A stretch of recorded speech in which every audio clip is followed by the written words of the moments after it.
अस्सलामु अलैकुम रहमतुल्लाहि व बरकातुहू। हम सूरह नबा का मुताला कर रहे हैं 30वें पारे की पहली सूरत, और इसका मरकज़ी ख़याल क़यामत का दिन है कि हम सब ने एक दिन लौट कर अल्लाह के पास जाना है। आयत नंबर 37, रब्बिस समावाती, रब्बी रब, समावाती आसमानों का, वल अर्द और ज़मीन का, वमा और जो, बैनहुमा दोनों के दरमियान, रहमान बहुत निहायत रहम करने वाला है, उससे ज़्यादा रहम करने वाली कोई ज़ात है ही नहीं। अल्लाह ताला आसमानों और ज़मीन और जो कुछ उनके दरमियान है उनका मालिक है, उनका रब है और बहुत रहम करने वाला है। लेकिन उस रहम करने वाले की इजाज़त के बगैर उस दिन कोई बात, ला यमलिकूना, ला नहीं, यमलिकूना में या ज़बर, या का मतलब वो, मालिक का मतलब होता है इख्तियार रखना, बादशाहत, वाव और नून का मतलब होता है सब, यमलिकूना वो सब इख्तियार रखते, मिनहू उससे, खिताबा बात करने का।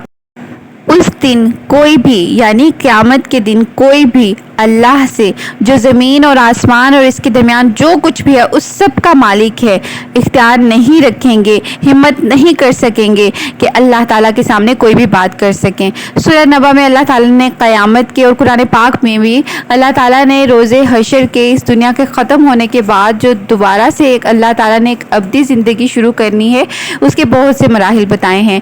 एक मरहला तो ये कि जब आसमान फट जाएगा, उसकी खाल खींच ली जाएगी और ये जो ज़मीन है बिल्कुल चटकेल मैदान की तरह हो जाएगी, जो पहाड़ हैं वो रेज़ा रेज़ा हो जाएंगे। अल्लाह ताला तमाम बनी रूह इंसान और जिन्नों को दोबारा से ज़िंदा करेंगे और उनके हाथ में उनके नामाए आमाल पकड़ा दिए जाएंगे। उस वक्त बहुत शोर, चीखो पुकार, आहो बका होगी, वो दिन बहुत सख्त होगा और उस दिन लोग अपने नामाए आमाल पढ़ के कहेंगे कि अल्लाह ये कैसी किताब है कि ना इसने कोई छोटी से छोटी बात छोड़ी है और ना बड़ी से बड़ी, और इसमें तमाम रिकॉर्ड महफूज है। उसके बाद अल्लाह ताला जज़ा और सज़ा का फ़ैसला करेंगे, जन्नत और जहन्नम का। नामाए आमाल मिलने के बाद चीखो पुकार ख़त्म हो जाएगी और किसी की हिम्मत नहीं होगी कि वो एक लफ्ज़ भी मुंह से निकाल सके। जैसे बादशाह का दरबार अगर हम इमेजिन करें तो बादशाह के आने से पहले दरबार में कितना हलचल होती है, लेकिन जैसे ही बादशाह के आने का ऐलान किया जाता है तो दरबार में बिल्कुल खामोशी छा जाती है, सन्नाटा छा जाता है और कोई, किसी की हिम्मत नहीं होती कि वो बोलने की गुस्ताखी करे।